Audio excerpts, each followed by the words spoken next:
శ్రీనివాస్ గౌడ్ గారికి 136 కులాల తరఫున మరి కోసంగా అధ్యక్షులు అందరి తరఫున పీసీ సంఘం అందరి తరఫున మరి చిన్న సన్మానం చేయడం జరుగుతుంది. మరి అందరూ నిరంతరం మన పీసీ సమాజం కోసం పనిచేస్తున్నారు కాబట్టి అందరూ చిన్న సన్మానం చంద్రబాబు కూడా చిన్న సన్మానం చేయాలనుకున్నాము. ఎందుకంటే చాలా కష్టపడుతున్నారు. మీ అందరి అక్షంతాలను మన అందరూ కూడా చెప్పగలుగుతారు గట్టిగా అందరికీ పేరు పేరున జై బీసీ జై బీసీ తీసుకొస్తాం. బరాబర్ ఈ తెలంగాణ రాష్ట్రంలో ఒక బీసీ ముఖ్యమంత్రి కావడానికి బీసీలు జనాభా డామస్ ప్రకారం మా రాజకీయ ప్రాతినిధ్యం ఒక హక్కుగా పొందడానికి మా పోరాటాన్ని ఆపేది లేదు. ఎందుకంటే కొంతమంది ఇలా బీసీల కోసం మేము ఉన్నాము, మేము పాట పడుతున్నాం అన్నారు. నేను అంటున్న 10 ఏళ్లలో పూలే విగ్రహం పెట్టలే. రిజర్వేషన్ తగ్గించింది మీరు, బీసీలను అవమానం చేసి బర్తరఫ్ చేసింది మీరు. ఇప్పుడు మేకవన్య పులిలాగా బీసీ ఉద్యమాన్ని మేము చేపడతామంటే ఎవడు నమ్మేది మిమ్మల్ని? ఇవాళ మేకల మండకు తోడేళ్ళు కాపలా ఉంటాయా? ఇవాళ ఈ మేకల మండకు తోడేళ్ళు మేకతోలు కప్పుకొని వస్తున్నారు. తస్మత్ జాగ్రత్త బీసీలారా, ఈ తోడేళ్ళు మేకతోలు కప్పుకొని వస్తున్నాయి. అది చూడడానికి మేక లెక్కనే ఉంటాయి కానీ అది మేక కాదు, తోడేళ్ళు. ఆ తోడేళ్ళని నమ్మొద్దు అని చెప్పి సందర్భంగా తెలియజేస్తున్నా. ఖచ్చితంగా ఈ అగ్రకుల రాజకీయ పార్టీలకు దొరల పటేళ్ల ఆధిపత్యానికి వ్యతిరేకంగా మేము పోరాటం చేస్తాం. అంతిమంగా 2028లో బీసీలకు రాజ్యాధికారమైన లక్ష్యంగా బీసీ ముఖ్యమంత్రి పీట మీద ఒక బీసీ పీటను కూర్చోబెట్టుకోవడం లక్ష్యంగా ఈ ఉద్యమాన్ని ముందుకు తీసుకుపోతామని చెప్పి ఈ సందర్భంగా తెలియజేస్తున్నాం.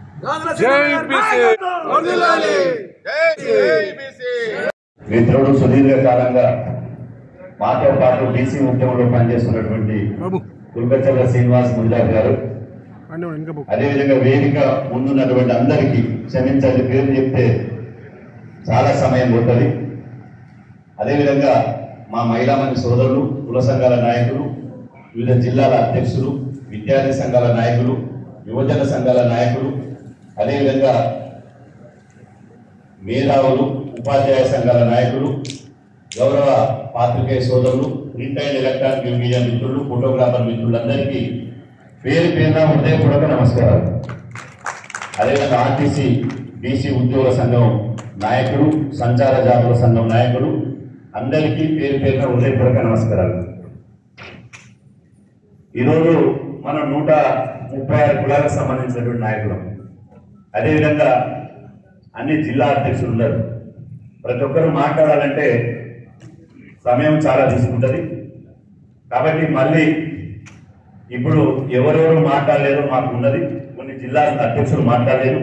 వరంగల్, భువనగిరి, మహబూబాద్, ఉమ్మడి జిల్లాలు కరీంనగర్, ఆ తర్వాత కొన్ని ఉమ్మడి జిల్లాల నాయకులు, కుల సంఘాల నాయకులు మాట్లాడలేకపోయారు, మహిళా సంఘాల నాయకులు మాట్లాడలేకపోయారు.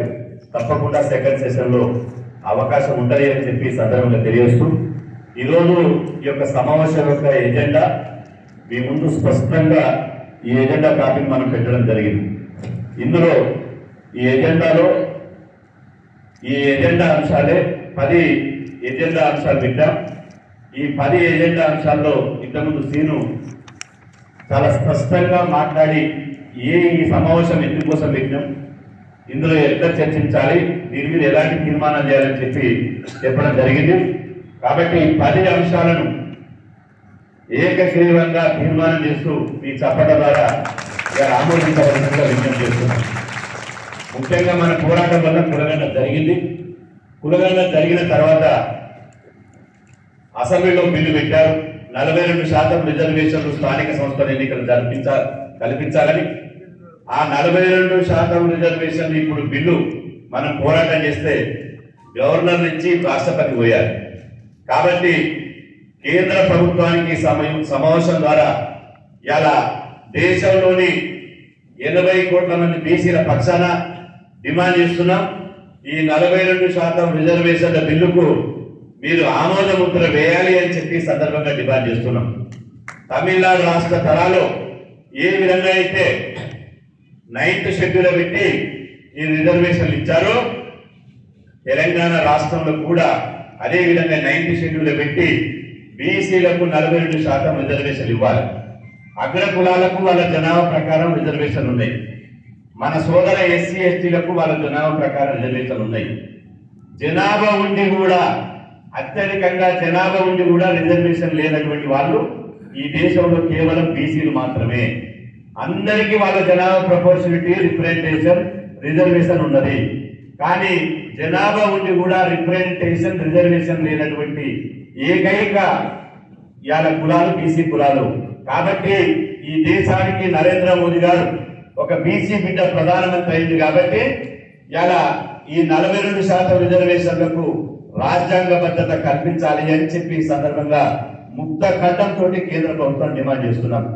అదేవిధంగా మనం పోరాటం చేసి ఢిల్లీలో పోరాటం చేసినాం, కేంద్ర ప్రభుత్వం దిగొచ్చింది, సంతోషం. ఆలస్యంగానైనా కేంద్ర ప్రభుత్వం దిగొచ్చింది.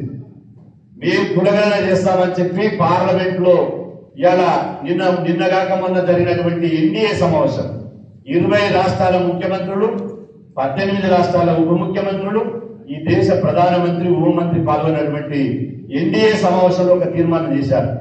దేశంలో కులగణన చేస్తాము, కులగణన జరుపుతాము అన్నారు.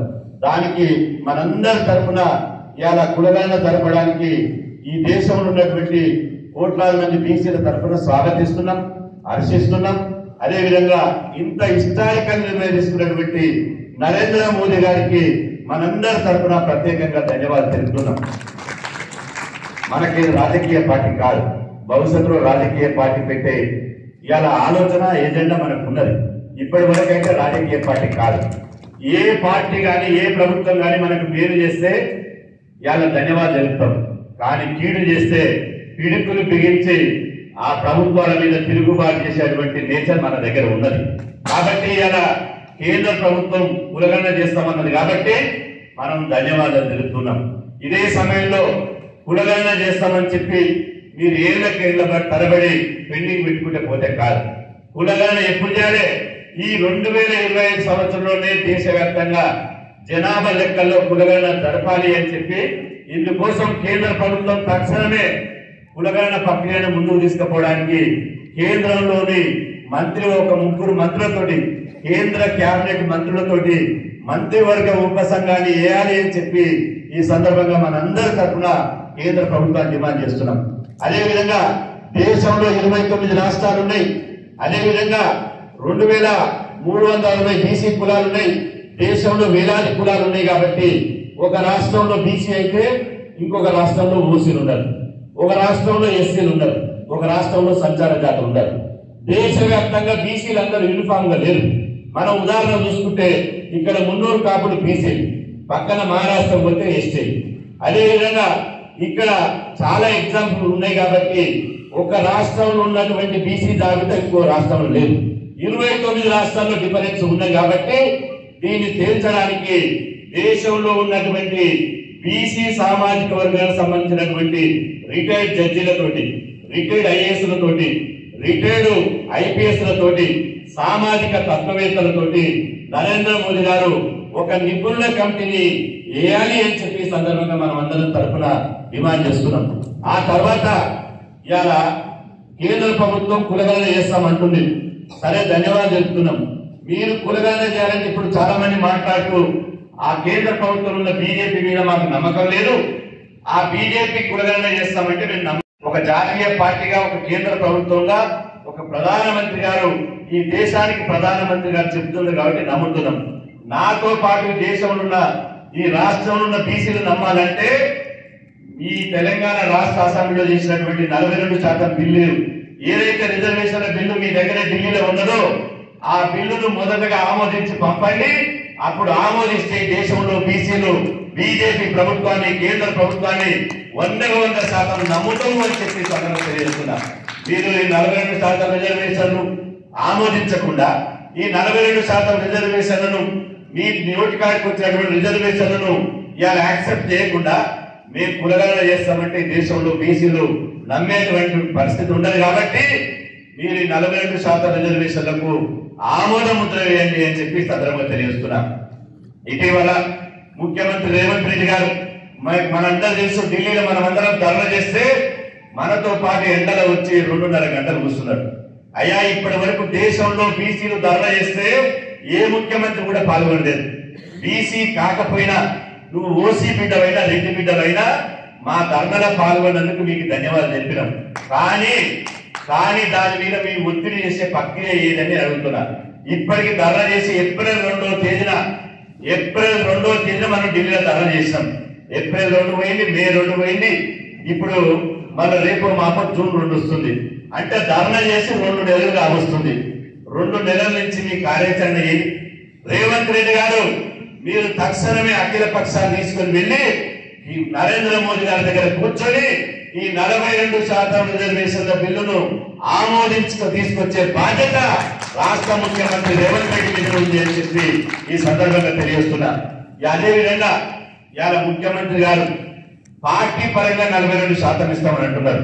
నేను 3 పర్యాయాలు తెలంగాణ రాష్ట్రంలో 2 పర్యాయాలు ఎన్నిక జరిగినాయి. ఉమ్మడి ఆంధ్రప్రదేశ్ నుంచి మొదలుకొంటే తెలంగాణ రాష్ట్రం వరకు స్థానిక సంస్థల ఎన్నికల్లో ఎంతమంది బీసీ సర్పంచులు గెలిచారు? ఎంపీటీసీ, జెడ్పీటీసీ, ఎంపీపీ, జిల్లా పరిషత్ చైర్మన్, మున్సిపల్ చైర్మన్, కార్పొరేటర్లు ఎంతమంది గెలిచారు? మా బీసీ సంఘాల దగ్గర ఇస్తుంది. మీరు పార్టీ పరంగా 42% ఇవాళ టికెట్ ఇస్తామంటే బీసీ సమాజం ఒప్పుకునే పరిస్థితిలో లేదు. ఎందుకు అంటే మీరు రిజర్వేషన్ ఇవ్వకపోయినా, మీరు పార్టీ పరంగా ఇవ్వకపోయినా గ్రామీణ ప్రాంతాల్లో స్థానిక సంస్థల్లో గెలిచేది బీసీ బిడ్డలే. అందుకోసం ప్రతి ఎన్నికల్లో మనం 60% గెలుస్తున్నాం. గుర్తుపెట్టుకోండి, ఓపెన్ లో కలిసి 34% రిజర్వేషన్లు, జనరల్ కేటగిరీలో అంతా కలిసి మనం 60% సర్పంచులం అవుతున్నాం, 60% ఎంపీపీలం అవుతున్నాం, 60% జెడ్పీసీలం అవుతున్నాం. కాబట్టి 42% నువ్వు అనడము అంటే ఒక రకంగా బీసీలను 60% నుంచి 42% తీసుకుపోయి బీసీలను రాజకీయంగా అణిచివేయడంలో భాగంగానే 42% తప్ప ఇంకోటి కాదు అని చెప్పి ఈ సందర్భంగా నేను తెలియజేస్తున్నా. కాబట్టి మిమ్మల్ని నమ్మాలంటే మీరు తీసిన జనాభా లెక్కలే ఉన్నాయి. రేవంత్ రెడ్డి గారు కాంగ్రెస్ ప్రభుత్వం తీసినటువంటి జనాభా లెక్కలు ఎంత తెలిసిన బీసీ జనాభా లెక్కలు 56.7% బీసీ జనాభా లెక్కలు తెలిసారు. కాబట్టి మీరు ఇయ్యాలనుకుంటే జిల్లా పరిషత్ చైర్మన్ లో, జెడ్పీటీసీగా, ఎంపీపీలుగా, మున్సిపల్ చైర్మన్ గా ఇయ్యాలనుకుంటే మా కులాల లెక్కల ప్రకారం 56.7% ఇచ్చి తీరాల్సిందే. ఇయ్యకపోతే మాత్రం అన్ని రాజకీయ పార్టీల భర్తం పట్టడానికి బీసీలంతా సిద్ధంగా ఉన్నారని చెప్పి సందర్భంగా తెలియజేస్తున్నా. అదేవిధంగా ఇవాళ సమాచార కమిషన్ వేసింది. మొన్న సమాచార కమిషన్ వేసినప్పుడు 7 వేశారు. 7 వేస్తే అందులో 2 రేట్లు, ఒక ఆయన బాపనాయన, ఒక ఆయన కోంటాయన, ఒక ఆమె కమ్మాయే, ఒక ఆమె ముస్లిం, ఒకరు మాదిగా. 7లో ఒక్కరు కూడా బీసీలు లేదు.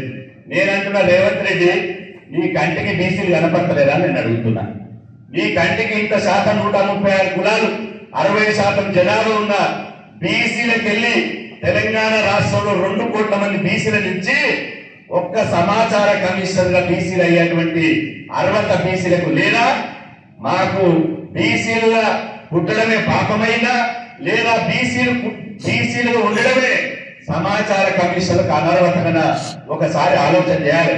తక్షణమే కాంగ్రెస్ ప్రభుత్వాన్ని, రేవంత్ రెడ్డి గారిని డిమాండ్ చేస్తున్నా, ఈ సమావేశం నుండి మీరు ఇంకా 7 దేశాలు కదా, ఇంకా 12 మందిని సమాచార కమిషన్ గా చేసేటువంటి అవకాశం ఉంది. మీరు చెప్పినట్టే మాకు ఎక్కువ మీరే ఇస్తున్నారు, 42% ఇస్తున్నారు. ఇంకా 3 బీసీ సమాచార కమిషన్ గా నియమించాలి. నియమించకపోతే మాత్రం ఒప్పుకునే ప్రసక్తి లేదు అని చెప్పి సందర్భంగా తెలియజేస్తున్నా. మొన్న మనం పోరాటం చేస్తే మీకు అందరూ తెలుసు, పోరాటం అనేది వృధా పోదు. ఎక్కడ మనం పోరాటం చేస్తే బీసీ కమిట్మెంట్ ఉన్నటువంటి పిసిసి అధ్యక్షుడు దొరికింది. ఇప్పుడు మనకి ఆయనకున్న కమిట్మెంట్ ఇప్పటి వరకు పిసిసి అధ్యక్షుడైనటువంటి ఏ పిసిసి అధ్యక్షుడు చూడలే మనం. ఇప్పుడు మహేష్ కుమార్ అన్న బీసీ కాన్సెప్ట్ తోటి, బీసీ కమిట్మెంట్ తోటి ఉన్నాడు. నేనేదో గొప్ప చెప్పడం లేదు, ఆయన పోరాడం లేదు. ఆయన చేతిలో ఉన్నటువంటి బీఫామ్లు ఇచ్చేటువంటి ఎమ్మెల్సీలు ఉన్నాయి. ఎమ్మెల్సీలో మొట్టమొదటిసారిగా గాంధీ భవన్ చరిత్రలో, కాంగ్రెస్ పార్టీ చరిత్రలో ఒక్క రెడ్డి లేకుండా బీసీ ఎస్సీ ఎస్టీలకు ఎమ్మెల్సీ ఇచ్చినటువంటి పరిస్థితి చూస్తే మరి మహేష్ కుమార్ గౌడ్ గారికి ఎంత బీసీ కమిట్మెంట్ ఉందో ఒకసారి అర్థం చేసుకోవచ్చు. కాబట్టి సమాచార కమిషన్ లో కూడా మహేష్ కుమార్ గౌడ్ గారు, పొన్నం ప్రభాకర్ గారు, కొండ సురేఖ గారు మీరు జోక్యం చేసుకుని ముఖ్యమంత్రి మీద ఒత్తిడి తీసుకొచ్చి 42% పదవులు ఇవ్వాల్సిందే. అదేవిధంగా ముఖ్యమంత్రి రేవంత్ రెడ్డి గారు ఢిల్లీకి పిలుస్తున్నారు. అదిగో ఢిల్లీ, నేను ఢిల్లీకి పంపించినా 42% అక్కడి నుంచి రావాలంటున్నాడు. సరే అది వచ్చేటప్పుడు వస్తుంది, రాకపోతే కేంద్ర ప్రభుత్వం మెడలెట్టించాలో కేంద్ర ప్రభుత్వాన్ని ఎట్లా దింపాలో నాకు తెలుసు. కానీ నువ్వు అటు ఢిల్లీకి పిలిచినప్పుడు ఏడు వ్యక్తి పిలిచినప్పుడు ఇంకొక ఏడు నీతికి తెలుస్తుంది. అదే నాయన 42% నన్ను అమలు చేయమంటున్నావు, కానీ నామినేటెడ్ పోస్టుల్లో, యూనివర్సిటీ వైస్ ఛాన్సలర్ పోస్టుల్లో, ప్రతి పార్టీ పదవుల్లో అన్నిట్లలో 42% నువ్వు ఇంప్లిమెంట్ చేయని చెప్పి ఏం చెప్తున్నది. ఆ ఏరే గారు ఈ సమావేశం ద్వారా కూడా డిమాండ్ చేస్తున్నాం. నామినేటెడ్ పోస్టుల్లో ప్రతి పోస్టులో 42% అమలు చేసి తీరాల్సిందే, లేకపోతే కాంగ్రెస్ పార్టీని నమ్మేటువంటి పరిస్థితి లేదు అని చెప్పి సదనం తెలియజేస్తున్నా. మనం పూలే విగ్రహం పెట్టాలని పోరాటం చేశాం. పూలే విగ్రహం పెట్టాలని పోరాటం చేస్తే పూలే విగ్రహానికి ఒప్పుకున్నాడు. ముఖ్యమంత్రి ఆఫీస్కి వెళ్ళి నాకు ఫోన్ వచ్చింది, శ్రీనివాస్ గౌడ్ గారు మొదటి నుంచి మీ సంఘం పూలే విగ్రహం పెట్టాలంటుంది, ముఖ్యమంత్రి గారే స్వయంగా వచ్చి నెక్లెస్ రోడ్ లో ఉన్నటువంటి పార్క్ లో స్థల పరిచయం చేస్తారట, మిమ్మల్ని రమ్మన్నాడు అని చెప్తే ఇవాళ మేము పోయి ముఖ్యమంత్రి గారితో పాటు చూసినాం. చూసి చెప్పిన పూలే గారి విగ్రహాన్ని స్థల పరిశీలన చేస్తున్నందుకు ధన్యవాదాలు. ఒక్క పూలే గారి విగ్రహం కాదు, ఆ మహనీయులు ఇంతకుముందు మా ప్రమీల మేడం చెప్పినట్టు, మా తారకేశ్వర గారు చెప్పినట్టు, మా రమ మేడం చెప్పినట్టు పూలే విగ్రహంతో పాటు ఇద్దరు సావిత్రిబాయి పూలే విగ్రహం కూడా పెట్టాలి. అట్లయితేనే మేము ఒప్పుకుంటామని సీఎం గారు చెప్పడం జరిగింది. అందుకు వెంటనే ఆయన హ్యాపీగా సంతోషంగా మీరు చెప్పారు కదా, ఇద్దరు పూలే సావిత్రిబాయి పూలే మానీయుల యొక్క ఇవాళ విగ్రహాలను మీరు ఎట్లా చెప్తే పెడతాడు. ఆ మాటకు తగ్గట్టు నిన్న మీటింగ్, నిన్న హెచ్ఎండిఏ నుంచి జిహెచ్ఎంసీ నుంచి ఒక ఇంజనీర్ ఫోన్ చేశాడు. ఇంజనీర్ ఫోన్ చేసి ఏమన్నా తెలుసా, పూలే విగ్రహాల డ్రాఫ్ట్ మొత్తం రెడీ అయిపోయింది, ఆ రెడీ సార్ మీకు తెస్తాం చూపిస్తామంటే సీఎం గారు చెప్పినట, ముందు జారద శ్రీనివాస్ గారు చూపించండి, వారు బీసీ సంఘాలు అప్రోచ్ చేశాకనే మేము అప్రోచ్ చేస్తామని చెప్పి సీఎం గారు చెప్పారు. కాబట్టి పూలే సావిత్రిబాయి పూలే విగ్రహాలు మనం ఇక్కడ పెట్టుకునేటువంటి అవకాశం ఉన్నది, అవకాశం ఉంది అని చెప్పి సదనం తెలియజేస్తున్నా. ఇవాళ ఉద్యోగ నోటిఫికేషన్లు వస్తున్నాయి. ఇంతకుముందు నరాల సుధాకర్ చెప్పినట్టు ఇవాళ ఈడబ్ల్యూఎస్ రిజర్వేషన్ల వల్ల బీసీలకు అన్యాయం జరుగుతుంది. కాబట్టి ఈడబ్ల్యూఎస్ రిజర్వేషన్లు రద్దు చేయాల్సిందే. నేను అంటున్నా వాళ్ళు 8% ఉంటే 10% చేస్తారు. కాబట్టి ఈడబ్ల్యూఎస్ అవసరం ఉంది అని చెప్పే సందర్భంగా మీకు అందరికీ తెలియజేస్తూ, అదేవిధంగా ఈ కులగణన సంబంధించి ఇవాళ మనం ఒక కార్యాచరణ చేయాలి. బీసీల మంతా నిరంతరంగా అప్రమత్తం ఉండాలి. చాలా జిల్లాలకు వెళ్ళి నాకు ఫోన్ చేసి ఏమంటారు, అన్న తెలంగాణలో అయిపోయిందిగా, మనం ప్రత్యేక రైలు తీసుకొని ఢిల్లీ పోయినాం, ఢిల్లీ పోయినాక కూడా నరేంద్ర మోదీ గారు అది కూడా అప్రూవ్ చేసేసాడు, మన డిమాండ్ అంగీకరించాడు, ఇక మనకేం పని లేకుండా అయిపోయింది కదా అన్నట్టు. నేనంటున్నా, పాలకుల మీద ఎప్పుడైనా కూడా ఎవరైతే మెడ మీద కత్తి పెడతారో, ఎవరైతే మెడ మీద కత్తి పెడతారో, కత్తి అంటే కత్తి కాదు, మెడ మీద ప్రభుత్వాల మీద ఒత్తిడి పెడతారో వాళ్ళ పనులు నడుస్తాయి తప్ప, లేకపోతే అనౌన్స్ చేస్తా మనం ఒత్తిడి చేయకపోతే వాళ్ళు చేసినటువంటి పాలసీలు, వాళ్ళు ఇచ్చినటువంటి జీవోలు ఎక్కడికక్కడే ఇలా శుద్ధ చేతన అవస్థలు పడిపోతాయి. కాబట్టి నేను అంటున్నా, భారతదేశంలో కులగణన మొదలయ్యే వరకు మన ఇంటికి 80 వచ్చే వరకు దేశవ్యాప్తంగా మన బీసీ ఉద్యమం ఉండాలి. దేశవ్యాప్తంగా మనం బీసీ ఉద్యమాన్ని కంటిన్యూ చేయాలి. ఎక్కడ కూడా ఆపే ప్రసక్తి చేయొచ్చు అని చెప్పి చదవడం తెలియజేస్తున్నా. అందుకోసం బీహార్ రాష్ట్రం పర్యటిద్దాం, తమిళనాడుకి వెళ్దాం, గోవాకి వెళ్దాం, హర్యానాకి వెళ్దాం, పంజాబ్కి వెళ్దాం, దేశంలో 29 రాష్ట్రాలు పర్యటిద్దాం. ఆగస్టు 7వ తేదీన మనకు గోవాలో ఆల్ ఇండియా ఓబీసీ మహాసభ ఉంది. దయచేసి ఇదే నేను మీ అందరూ విజ్ఞప్తి చేస్తున్నా. గోవా అనగానే చాలా మంది యూత్ పోరాటాలు ఒకటే ఫోన్ చేస్తున్నారు పేపర్ చూసి, అన్నా గోవా ఇప్పుడు అన్నా గోవా ఇప్పుడు అన్న అంటే నేనన్నా అదే ఆ గోవా నాయన గోవాలే కానీ గోవాని కాదు, నేను ఈ గోవా ఒక మీటింగ్ కోసం పెడుతున్నామంటే అన్న మొన్న ఢిల్లీకి వేరే మీరు సపరేట్ ట్రైన్ కట్టి బాగుందన్న, గోవా కూడా ఒక సపరేట్ ట్రైన్ కట్టన్నారు. మా బాలన్న చల్లని చూపులు ఉన్నాయనుకో, మా గణేష్ సార్ అన్న చల్లని చూపులు ఉన్నాయనుకో, ప్రత్యేక ట్రైన్ కాకపోతే ట్రైన్ కట్టే అవసరం ఏమి రావద్దు. కానీ కనీసం 5-6 భూమిని బుక్ చేయించినటువంటి ఆయన సహకారం, వాళ్ళ సహకారం ఉంటే ఒక 5-6 భూమిని మాత్రం బుక్ చేసుకుని పోదాము అని చెప్పి సందర్భంగా తెలియజేస్తున్నా. గోవాలో ఆగస్టు 7వ తారీఖున మీటింగ్ ఉంటుంది. దానికోసం తెలంగాణలో ఇలా డిమాండ్ కానీ, సపరేట్ మినిస్టర్ కానీ, మహిళా బిల్లు సంకోట కానీ, బీసీ ఉద్యోగులకు ప్రమోషన్ రిజర్వేషన్లు కానీ, చట్టసభలో బీసీకి 50% రాజకీయ రిజర్వేషన్ల కోసం ఇవాళ కేంద్ర ప్రభుత్వం మీద ఒత్తిడి తీసుకురావడానికి తమిళనాడు, బీహార్ ఇప్పుడైతే రాష్ట్రాలు చెప్పినామో ఆ రాష్ట్రాలలో సీఎంలను, ఆ రాజకీయ పార్టీలను కలిసి అక్కడ కూడా ఎట్లయితే కళింగ భవన్ లో సభలో సమావేశాలు పెట్టినామో అదే విధంగా పెడదామని చెప్పి సందర్భంగా తెలియజేస్తున్నా. నేను మర్చిపోయినా అదే విధంగా, ఎందుకంటే అన్న చాటుకున్నాడు మా అన్న వేణుమాధవ్ అన్న మా ఇవాళ ఇంత మంచి ఆలిచ్చి ఏసీ ఆలిచ్చి అన్న సుధర విజ్ఞాన కేంద్రం ఎందుకు పెడతారన్నా, బండ వయసులో బడుగు బలైన వర్గాల ఆత్మగౌరవాన్ని పెంచేయాలని కాబట్టి ఇక్కడ పెట్టాలని చెప్పారు. కాబట్టి వేణుమాధవ్ అన్న మన బీసీ కులాలు అన్నాడు, బాలరాజన్న మనేచారన్నతో పాటు వేణుమాధవ్ అన్న ఒక చెయ్యేసింది అనుకో 10 భూములు మన సొంతమైపోయని చెప్పి ఈ సందర్భంగా తెలియజేస్తూ, అదేవిధంగా ఇవాళ జిల్లా మీటింగ్ అన్నారు. నేను తప్పనిసరిగా ఈ జూన్ జూలైలో 1000 మందితోటి కాదు, నియోజకవర్గ కమిటీలు ఉన్నాయి, మనకి మండల కమిటీలు మొత్తం కొంత రియాలిటీ చేయండి, కుల సంఘాలతో కోఆర్డినేట్ చేసుకోండి. అన్ని జిల్లాలు 33 జిల్లాలకు నేను మా రాష్ట్ర కార్యవర్గం కుర్కచర్ల శ్యాము విక్రమ్, అదేవిధంగా చంద్రశేఖర్ గౌడ్, సీనన్న అందరూ రాష్ట్ర కార్యవర్గం వస్తుంది. కాబట్టి దయచేసి మీకు ఒక షెడ్యూల్ ఇస్తాం, ఈ వారం రోజులు అయిన తర్వాత మీకు షెడ్యూల్ ఇస్తాం. జిల్లా సమావేశాలను, రౌండ్ టేబుల్ సమావేశాలను, మేము ఇచ్చినటువంటి కార్యక్రమాలను విజయవంతం చేయాలి అని చెప్పి సందర్భంగా తెలియజేస్తున్నా. చివరిగా చెప్పేది ఏంటంటే, మా పరిశాన్ మాల్ గారు చెప్పారు, మా భర్తనే పోయి చెప్పాడు ఏమని, ఈ దేశంలో సామాజిక న్యాయం కోసం, పేద వర్గాల కోసం, సమత మమతల రాజ్యం కోసం అసమాన నక్సలైట్లను అన్యాయంగా కగార్ ఆపరేషన్ పేరుతోటి వాళ్ళని వేటాడి ఇది చంపేస్తున్నారు. కాబట్టి దీన్ని తీవ్రంగా ఖండించాలని చెప్పి వారొక ప్రపోజల్ పెట్టిండ్రు. తీర్మానాలు కూడా అది యాడ్ చేయాలని చెప్పింది. కాబట్టి ఖచ్చితంగా వారు చెప్పిన దాన్ని మేము ఏకీభవిస్తూనే కగార్ ఆపరేషన్ తక్షణమే ఆపివేయాలి అని చెప్పి సందర్భంగా డిమాండ్ చేస్తున్నాం. మేము చిన్న నరేంద్ర మోదీ గారికి బాలయ్య కూడా ఈ ప్రపోజల్ రాసిచ్చాడు. కాబట్టి నేను కేంద్ర ప్రభుత్వాన్ని విజ్ఞప్తి చేస్తున్నా, శాంతి చర్చలు చేస్తామంటారు.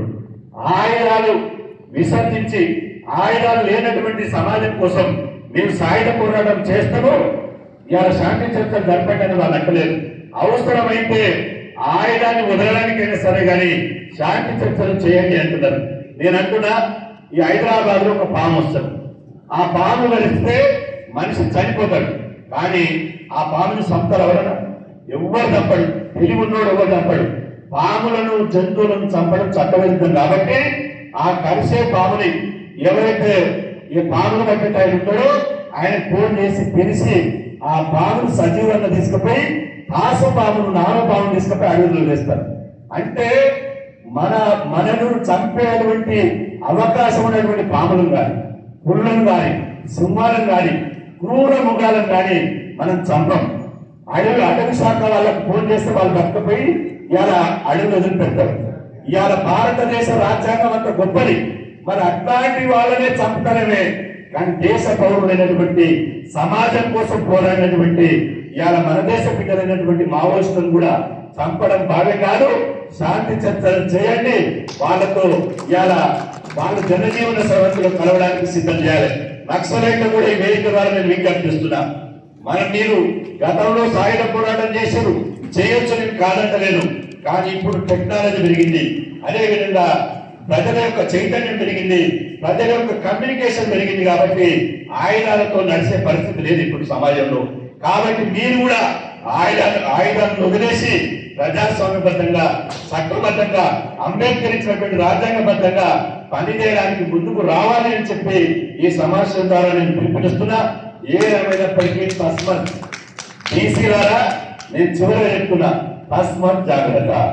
ఎందుకు చెప్తున్నంటే బ్రిటిష్ వాళ్ళు తరిమి కొట్టడానికి కాంగ్రెస్ వాళ్ళు స్వాతంత్ర పోరాటం చేశారు. మేము స్వాతంత్ర పోరాటం చేసినాం, అదేవిధంగా ఈ దేశభక్తి ఉద్యమం చేస్తామని చెప్పి వాళ్ళు ఏం చేశారు, కాంగ్రెస్ వాళ్ళు పోరాటం చేస్తామని చెప్పి దేశాన్ని 45 సంవత్సరాలు పరిపాలించారు కాంగ్రెస్ వాళ్ళు. అంటే భారతదేశానికి స్వాతంత్రం తెస్తున్నాం మేమే అని చెప్పి 45 సంవత్సరాలు ఈ దేశాన్ని పరిపాలించారు. హిందూ సెంటిమెంట్ తోటి బీజేపీ వాళ్ళు ఇప్పటికీ 14 సంవత్సరాలు పరిపాలించుకుంటూ వస్తారు. 14-15 సంవత్సరాలుగా, అప్పుడు 6 ఇప్పుడు 11 17 సంవత్సరాలు పరిపాలించుకుంటూ వస్తారు. అదే విధంగా ఇవాళ తెలంగాణ మేము తీసుకొచ్చామని చెప్పి కేసీఆర్ గారు 10 సంవత్సరాలు పరిపాలించాడు. అదే విధంగా తెలంగాణ ఇచ్చింది మా తల్లి సోనియానికి కాంగ్రెస్ మళ్ళీ పరిపాలిస్తున్నారు. కాబట్టి ఇవన్నీ అయిపోయినాయి. పోరాటాలు ఎవరు చేసారో, ఎవరైతే పోరాటం చేసారో వాళ్ళ అధికారం తీసుకున్నారు. కానీ మనం బీసీలో దశాబ్దాలుగా పోరాటం చేస్తున్నాం.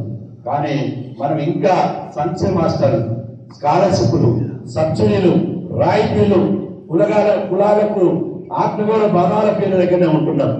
కాబట్టి మనం ఎజెండా గతంలో తీసుకున్నాం. విక్రమ్ చెప్పిండు మన ఎజెండా ఏంటో. గతంలో మళ్ళీ సమయం లేదు కాబట్టి సెకండ్ సెషన్ లో చెప్తా, రాయితీలతో రాజీపడద్దు. మనం చేసినటువంటి పోరాటం మనం మొక్క నాటితే ఎవరో ఆక్సిజన్ పెంచాలని చూస్తున్నారు. ఇవాళ ఎట్లొస్తున్నారు, అన్ని తెలంగాణ రైతాంగ సాయుధపూర్ణం అయిపోయింది, నక్సల్ బలి ఉద్యమం అయిపోయింది, తెలంగాణ తెలుగుదేశం ఉద్యమం అయిపోయింది. మిగిలింది సామాజిక న్యాయ ఉద్యమమే, బీసీ న్యాయ ఉద్యమే ఉన్నది. దీన్ని కూడా ఇతరులు క్యాప్చర్ చేయాలని చూస్తున్నారు. అది వాళ్ళకు అయ్యో పని కాదు. ఎందుకంటే గొర్రెల మందకు తోడేళ్ళు కాపములు ఉన్నాయి. వాళ్ళు ఏం చేస్తున్నారంటే మనం నమ్మించాలి, ఈ గొర్రెలు ఇవ్వాలి, మేకలు ఇవ్వాలంటే వాళ్ళు తోడేళ్ళు, ఆ తోడేళ్ళు ఏం చేస్తారంటే మేకల తోడు కప్పుకొని, తోడేళ్ళు మేకల తోడు కప్పుకొని మన దగ్గరికి వస్తారు. అట్లాంటి వాళ్ళని నమ్మొద్దు. దయచేసి మనమే ఒక రాజకీయ వేదిక ఏర్పాటు చేసుకున్నాం. ఏ ఎలక్షన్ అయినా భవిష్యత్తులో మనం ఎట్లయితే ఇవాళ తమిళనాడులో స్టాలిన్, యూపీలో, బీహార్ లో ఎట్లయితే బీసీ బిడ్డలు ఒక రాజకీయ వేదిక ఏర్పాటు చేసుకుని రాజకీయ యుద్ధం మొదలుపెట్టారో, మనం కూడా వాళ్ళ తరాలు, వాళ్ళ స్ఫూర్తితోటి ఇక్కడి నుంచి రాజకీయ పోరాటం మొదలు పెడతాం. ఈ సంక్షేమ పోరాటం కాదు, రాజకీయ పోరాటం మొదలు పెడదాం. ఈ తెలంగాణ రాష్ట్రంలో ఒక బీసీ బిడ్డను ముఖ్యమంత్రి చేసుకుందాం. 60 మంది బీసీ బిడ్డను చట్టసభలో పంపిస్తున్నాం.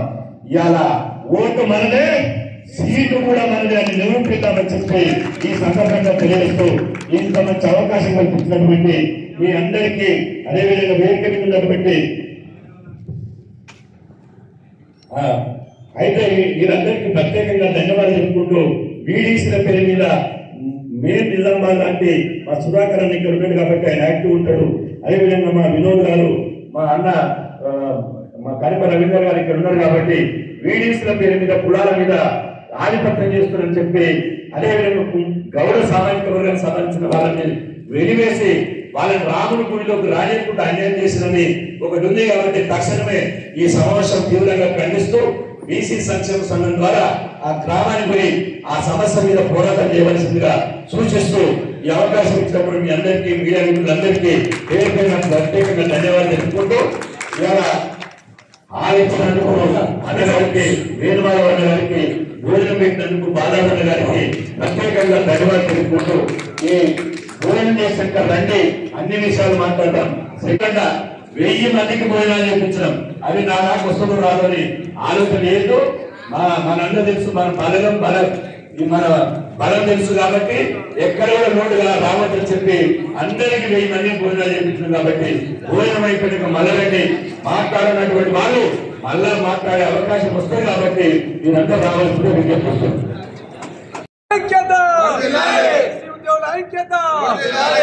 ప్రమోషన్ల రిజర్వేషన్లు, ప్రమోషన్ల రిజర్వేషన్లు, ప్రమోషన్ల రిజర్వేషన్లు ఈడబ్ల్యూఎస్ వెంటనే, ఈడబ్ల్యూఎస్ వెంటనే, ఈడబ్ల్యూఎస్ వెంటనే రద్దు. తెలంగాణ బీసీ ఉద్యోగుల సంఘం వెంటనే రికగ్నైజేషన్ ఇప్పించాలి. రికగ్నైజేషన్ ఇప్పించాలి. ఆర్టీసీ ప్రభుత్వంలో విలీనం చేయాలి. ఆర్టీసీ ప్రభుత్వంలో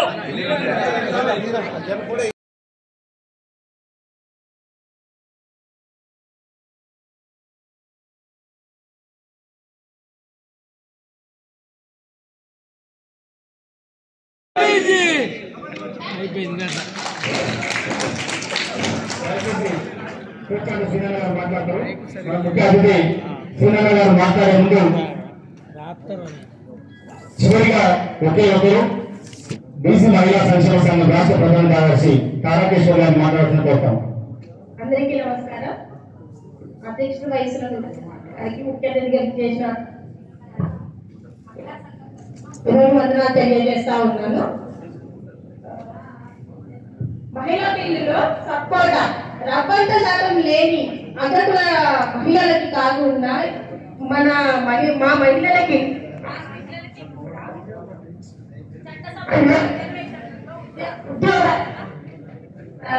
అధిక సంఖ్యలో ఉంటున్నాను. మరియు 42%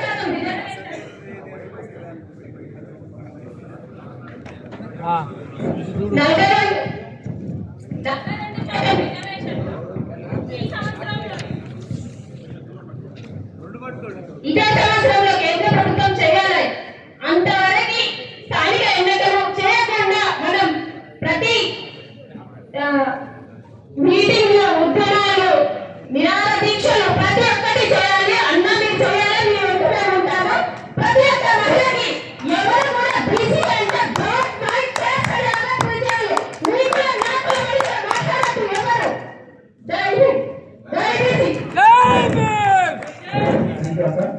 ఇప్పుడు ఈ కార్యక్రమం ముఖ్య అతిథి బడుగు బలహీన వర్గాల కోసం నిరంతరంగా పోరాటం చేస్తున్నటువంటి గత 25 సంవత్సరాలుగా బీసీ ఉద్యమే ఊపిరిగా పోరాటం చేస్తున్నటువంటి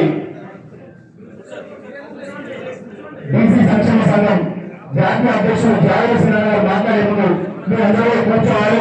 ఎందుకంటే సిన్హా గారి మాట్లాడుతున్న సెకండ్ సెషన్ ఉంటుంది కాబట్టి మాట్లాడేటువంటి వాళ్ళకు సెకండ్ సెషన్ లో అందరికీ ప్రియారిటీ ఉంటుంది. అందరూ కూడా మాట్లాడుతున్నారు, మళ్ళీ తీర్చి భేదం చేసేది. కాబట్టి 25 సంవత్సరాలుగా నిర్వీర్యంగా పోరాటం చేస్తున్నటువంటి బీసీ సంక్షేమ సంఘం జాతీయ అధ్యక్షుడు మొన్ననే మనందరూ కూడా చూశాం. ఈ భారతదేశంలో ఏ రాజకీయ పార్టీ ఉన్నా కూడా జనరల్ మంత్రుల దగ్గర వచ్చి చరిత్రలో పని వీధులు ఏ ముఖ్య పార్టీలు కానీ రాజకీయ పార్టీలు కానీ నిర్వహించినటువంటి బీసీల మహాత్మాలను జనరల్ మంత్రులుగా నిర్వహించి ఈ దేశంలో బీసీల ఉద్యమానికి దిక్సూచి వహించినటువంటి బీసీ సంక్షేమ సంఘం జాతీయ అధ్యక్షుడు అన్న జావేద్ సిన్హా గారిని మనందరి తరఫున గట్టి చెప్పడం ద్వారా మాట్లాడాల్సిందిగా విజ్ఞప్తి చేస్తా ఉన్నాం. చాలా మంది అభ్యర్థులు గారు చాలా మాట్లాడారు. మరి చంద్రబాబు నూరుపేల ఫస్ట్ చిన్న సన్మానం మీ అందరి తరఫున పిల్లలను సాధించిన సందర్భంగా ఒక చిన్న సన్మానం తర్వాత అన్న మాట్లాడతారు. మరి ఒక చిన్న సన్మానం తీసుకోరు అన్నట్టు ఒక చిన్న ఎందుకంటే చాలా బాగా మాట్లాడారు. అదంతా మాట్లాడారు.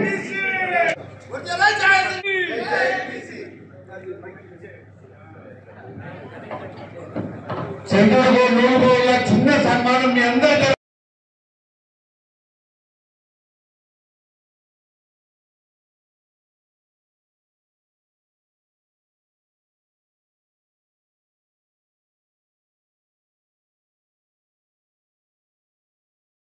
బీసీ కుల సంఘాల జేఏసీ చైర్మన్ అన్న కున్నారం గణేశాలని మాట్లాడవలసిందిగా కోరుతాం.